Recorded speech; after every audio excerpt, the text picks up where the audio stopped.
Today, despite decades of lobbying and advertising by the tobacco industry, we've passed a law to help protect the next generation of Americans from growing up with a deadly habit that so many of our generation have lived with. For many of us, vaping instead of smoking has become a way of life. Many of us believe it to be a safer alternative to cigarettes, and there is compelling research that agrees with that. The FDA deeming regulations on vape products are killing the vape industry. It is estimated that over 97% of the products on the market will no longer be available in 2 years. Many companies have already folded. For me, vaping is a way of life, and I would die from smoking cigarettes if vaping was taken away from me. I would like you to consider what I am about to say to you. I believe the regulatory system is rigged against the vape industry. I believe that there is one way to fight it. I believe that each vapor has the right to fight the regulatory system. If the vapor industry is killed and a vapor begins smoking cigarettes, then the regulations can be considered a death sentence for that person. The FDA is responsible for regulating products in the name of the public health. If something is bad for the public health, they need to make it less harmful or remove it. That is their mission. If that is their mission, isn't it contradictory that the FDA insists it will never ban cigarettes? $170 billion a year is spent on illness caused by tobacco smoke. Cigarettes are directly responsible for over 480,000 deaths in the USA each year, which is more than the number of deaths annually from AIDS, cocaine, heroin, alcohol, car accidents, homicide, and suicide combined. The FDA knows this information, yet released deeming regulations on vapor products in the name of the public health, citing that there is no research conclusively pointing to vaping as less harmful than smoking cigarettes, even though vape products contain no deadly tar.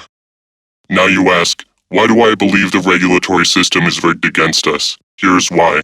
A federal lawsuit has been filed that alleges Margaret Hamburg has violated the Federal RICO Act for corrupt actions while in office as FDA commissioner.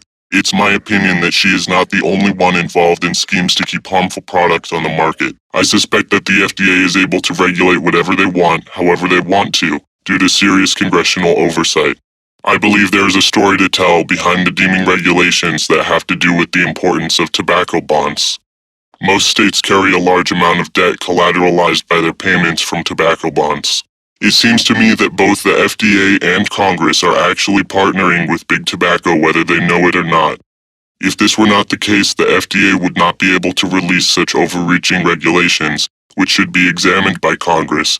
But apparently when Congress sees hypocritical, ridiculous regulations, they only want to add fuel to the fire.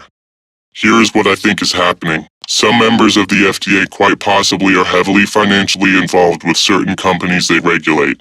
It is therefore in their interest to overregulate the competition of those companies' products. It is true that some members of Congress have received outrageous donations from people with ties to big tobacco.